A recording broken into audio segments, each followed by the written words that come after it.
आपल्याकडे काय होतं की मुलाचं यश आणि अपयश हे पालक स्वतःशी जोडून ठेवतात. म्हणजे माझा अपमान झाला, मला शाळेत बोलवलं, मला क्लासला बोलवलं, मी आणि मग तू असा. आणि म्हणून मी पालकांना नेहमी सांगतो की लिगसी असते. लिगसी म्हणजे आपण म्हणतो ना कुटुंबात आमच्या असं झालं नाही, त्याला लिगसी म्हणतात. त्याला काय म्हणतात? कुटुंबाचं नाव. म्हणजे पर्टिक्युलर कुटुंबातल्या लोकांनी कसं वागलं पाहिजे त्याला म्हणतात लिगसी. मग मी पालकांना एकच म्हणेल की ती लिगसी जोडताना मुलांना जबाबदारी द्या. त्याच्याशा यशा अपयशाशी स्वतःला जोडू नका, कारण त्याच्यातनं तुम्हाला भयंकर ताण निर्माण होतो. म्हणून मुलांना डेव्हलप करताना ते इंडिव्हिज्युअलच डेव्हलप झाले पाहिजे. रमेश रमेश आहे, राजेश राजेश आहे, गुड्डू गुड्डू आहे, तो इंडिव्हिज्युअल आहे. दुसरं, आपण मुलांना शिक्षण देताना किंवा त्यांच्याकडून वर्तणुकीची अपेक्षा करताना आपल्या वयोमानाच्या दृष्टिकोनातून विचार करायला लागतो. आय रिपीट, मला वाटतं की थोडं मुलं जे असतील ते दरवेळेस जेव्हा पालक येतील तेव्हा उठतील, तर मुलांनी आधीच जर घेऊन बसलेत तर खूप चांगलं आहे. पहली आ जाइए, क्योंकि फिर बीच में पेरेंट्स आएंगे, फिर आप उठोगे. राइट?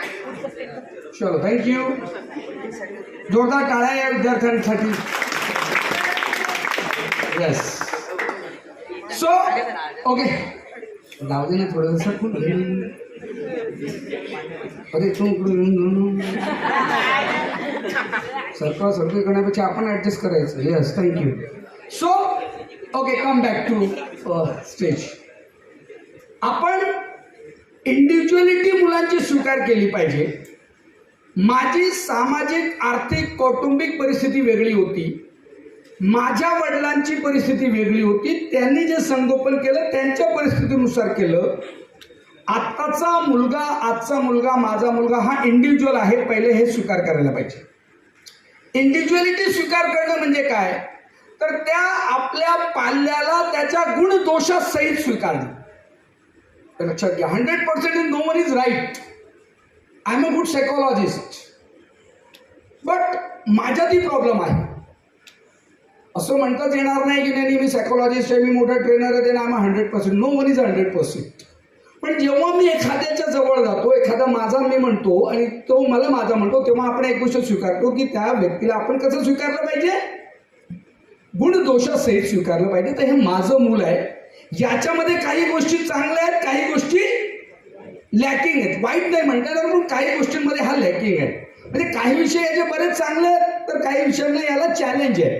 प्रॉब्लेम नाही येतो. परत सांगतो, कारण तुम्हाला थोडंसं ज्या पालकांना सायन्स आहे त्यांना राईट अँड लेफ्ट ब्रेन मी समजून सांगतो. कोणाला माहिती आहे की लेफ्ट राईट ब्रेन काय असतो? आपल्या मेंदूला जर बघितलं 2 भाग आहेत, left brain and right brain. So left brain is a artistic brain. म्हणजे जे मुलं कला, संस्कृती, गाणं, ड्रॉइंग याच्यामध्ये चांगले असतात त्यांचा लेफ्ट ब्रेन हा स्टिम्युलेट होत असतो. आणि जे मुलं मॅथ, सायन्स, इंग्लिश, मॅथ सायन्समध्ये खूप चांगले करतात त्यांचा राईट ब्रेन स्टिम्युलेट होत असतो. आणि ज्या मुलांचं दोघं ब्रेन स्टिम्युलेट असतो ते क्रिएटिव्ह असतात किंवा ते वेगळ्या लेवलला जातात. मग माझ्या मुलाचा एखादा ब्रेन स्टिम्युलेट होत असेल तर तो एखाद्या गोष्टीमध्ये चांगला राहील, दुसऱ्या गोष्टीमध्ये तो थोडासा राहू शकतो. त्यासाठी त्याला प्रयत्न केले पाहिजे. 3, कंपॅरिझन करायचं नाही. इंडिव्हिज्युअलिटीमध्ये सगळ्यात महत्त्वाचं काय की आपण कंपॅरिझन करायचं नाही. म्हणजे काय, एका मुलाचा रिझल्ट लागला आणि तो घरी आला, वडिलांनी विचारलं का रे किती मार्क भेटले, तर तो वडिलांना म्हटला ते राहुल काकाच्या पोराला 52%. तुला किती मार्क भेटले?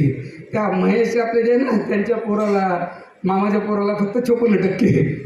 बाबा तुला तुझं विचारतोय, मला 56. मग तू त्यांच्या आधी का सांगितले? नाही तरी म्हणे तुम्हाला माझ्यापेक्षा दुसऱ्यांमध्ये जास्त इंटरेस्ट असतो म्हणून पहिले दुसऱ्यांचे मार्क सांगून टाकले.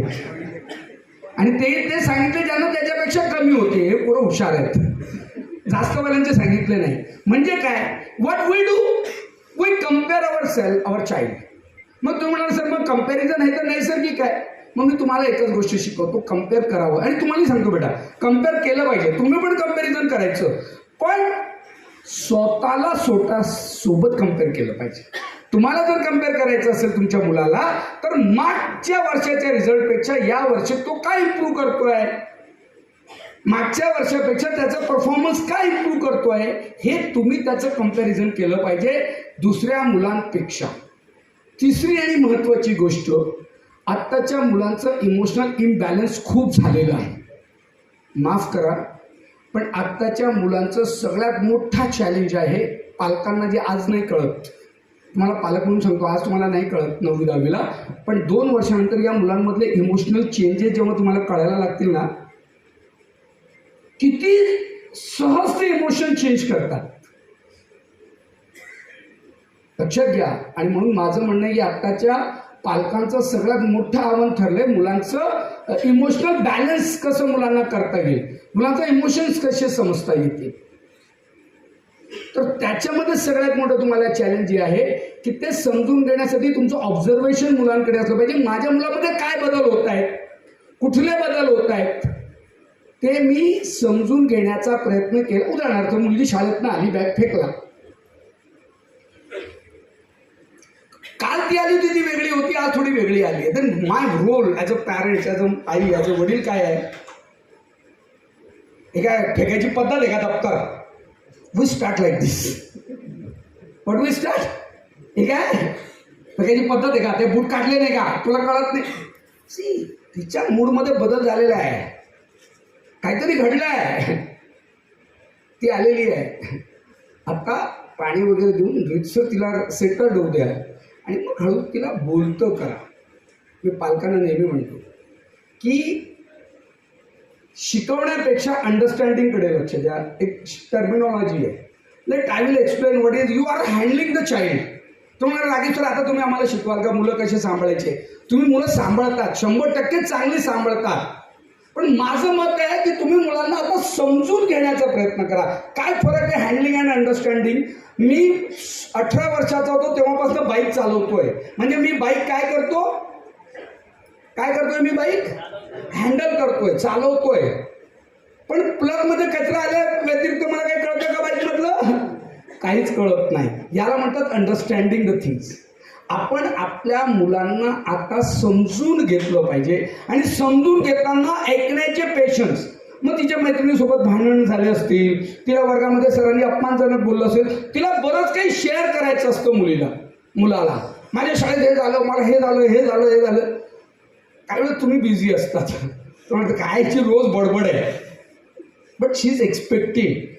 मला सांगा, म्हणजे माफी मागून सांगतो, मुलांसमोर सांगतो म्हणून माफी मागतोय, 90% नवरा बायकोच्या भांडणाचा मूळ मुद्दा काय आज माहिती आहे का तुम्हाला?